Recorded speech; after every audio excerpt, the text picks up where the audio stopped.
নমস্কাৰ আমাৰ question for U YouTube চেনেললৈ আপোনালোকক স্বাগতম জনাইছোঁ আজিৰ সেই ভিডিঅ'টোত আমি আলোচনা কৰিবলৈ গৈ আছোঁ DLED আৰু BEdৰ কেইটামান টিচিং এপ্টিটিউডৰ খুব প্ৰয়োজনীয় কুৱেশ্যনৰ সূত্ৰসমূহ গতিকে আমি আৰম্ভ কৰোঁ প্ৰথম প্ৰশ্নটোত আছে আপোনাৰ effective teaching primarily depend on মানে ফলপ্ৰসূ শিক্ষণত প্ৰধানকৈ কোনটো নিৰ্ভৰ কৰে তো অপশ্যনত আছে আপোনাৰ ছাবজেক্ট নলেজ অৰ্থাৎ বিষয়ৰ জ্ঞান টিচিং মেথড ইকন পদ্ধতি টিচাৰ পাৰ্চনেলিটি দি ষ্টুডেণ্ট ইণ্টাৰেষ্ট গতিকে ইয়াৰ ভিতৰত আটাইতকৈ শুদ্ধ উত্তৰটো হ'ব বা শুদ্ধ উত্তৰটো হ'ব আমি গম পাওঁ যে এইটো হৈছে টিচিং এপ্টিটিউড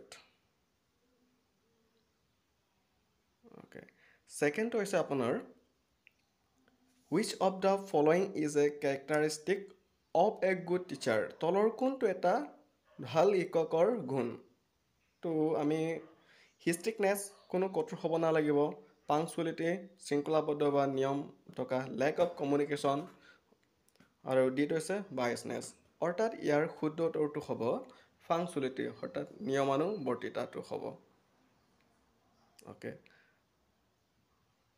নেক্সট কুৱেশ্যনলৈ যদি আমি যাওঁ তৃতীয়টো আছে আপোনাৰ the main goal of classroom teaching is শ্ৰেণী কক্ষৰ শিক্ষাৰ মূল লক্ষ্য কি তো অপশ্যন এত আছে আপোনাৰ to give marks to develop understanding maintain and discipline to complete syllabus তো ইয়াৰ শুদ্ধ উত্তৰটো হ'ব আপোনাৰ ডেভেলপ আণ্ডাৰষ্টেণ্ডিং অৰ্থাৎ বুজাব পৰা ক্ষমতাটো থাকিব লাগিব গতিকে আমি ইয়াত কোনো এজন শিক্ষক যদি অকল জ্ঞানটো থাকিলেই নহ'ব মানে হঠাৎ আমি ইয়াৰ পৰা গম পালোঁ যে এজন শিক্ষক হ'বলৈ অকল জ্ঞানটো থাকিলেই নহ'ব আমি ল'ৰা ছোৱালীক বা ষ্টুডেণ্টক আমি বুজাব পৰা ক্ষমতাটো থাকিব লাগিব গতিকে ইয়াৰ পৰা প্ৰত্যাশাৰ্থীসকলক মই অনুৰোধ কৰিছোঁ গতিকে তেওঁলোকক এতিয়াৰ পৰা যিসকলে শিক্ষক হ'বলৈ গৈ আছে তেওঁলোকে বুজাব পৰা ক্ষমতাটো এতিয়াৰ পৰা বান্ধি ৰাখক গতিকে তেওঁলোকৰ যেতিয়া শিক্ষক হ'ব তেওঁলোকে পৰৱৰ্তী সময়ত খুব সেই দিশবোৰে খুব খাম দিব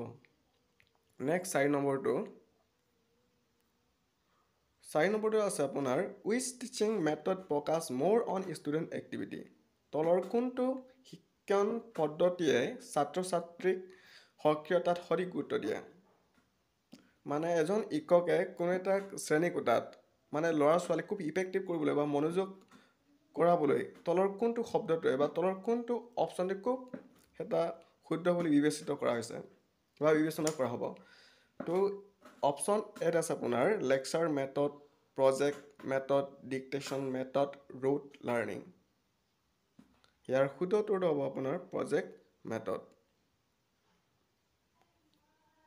5 নম্বৰটো আছে আপোনাৰ the best way to handle weak student is দুৰ্বল ছাত্ৰ ছাত্ৰীৰ সৈতে ব্যৱহাৰ কৰাৰ সৰ্বশ্ৰেষ্ঠ উপায় কি এজন বা খুব দুৰ্বল মানে পঢ়াত অলপ মানে বেছি নহয় আৰু মানে 100%ৰ ভিতৰত খুব 30% হ'ব নতুবা 20% হয় তেনেকুৱা ল'ৰা বা ছোৱালীক শ্ৰেণীকোঠাত শিক্ষকে কেনেধৰণৰ কামবোৰ কৰা বা কৰিব লাগিব তো তাৰ কাৰণে সেই অপশ্যন এতে আছে আপোনাৰ ইগন'ৰ ডেম এই দুৰ্বল ল'ৰা ছোৱালীক আপুনি ইগন'ৰ কৰিলেতো নহ'ব বা বিত আছে পানিছ ডেম সেই দুৰ্বল ল'ৰা ছোৱালীক আপুনি শাস্তি দিলেতো নহ'ব গিভ ডেম স্পেচিয়েল এটেনশ্যন তো তাৰ কাৰণে এজন ল'ৰা ছোৱালীক খুব দুৰ্বল ল'ৰা ছোৱালীক আপুনি খুব মনোযোগ দিব লাগিব কোনটো দিশত বা কোনটো ছাবজেক্টত বা কোনটো বিষয়ত মানে এই ল'ৰা ছোৱালীটোৱে আপোনাৰ খুব দুৰ্বল হৈছে তাৰ কাৰণে আপুনি খুব স্পেচিয়েল আপোনাৰ এটেনশ্যন দিব লাগিব বা গুৰুত্বভাৱে আপোনাৰ বিশেষভাৱে মনোযোগ দিব লাগিব ডিটো হৈছে আপোনাৰ ask parents to take care তো ডিটো তো ল'ৰা ছোৱালী দুৰ্বল হোৱাৰ কাৰণে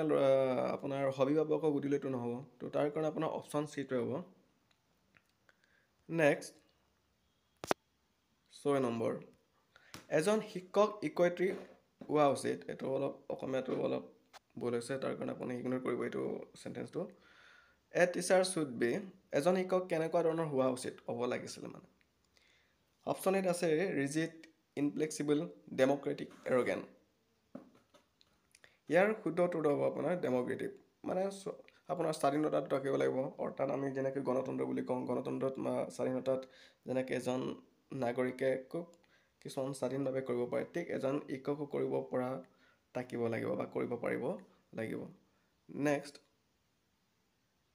7. In which method student learn by doing? কোনটো পদ্ধতিত ছাত্ৰ ছাত্ৰীয়ে কৰি শিকে? ইয়াৰ ডিছকাশ্যন মেথড আলোচনা কৰি বা ডেমনষ্ট্ৰেশ্যন দেখুৱাই বা ইউৰিষ্টিক মেথড, লেকচাৰ মেথডটো অনুসন্ধান পদ্ধতিটো। অ'কে, নেক্সট এইটোত আছে মটিভেশ্যন ইন টিচিং মিনছ।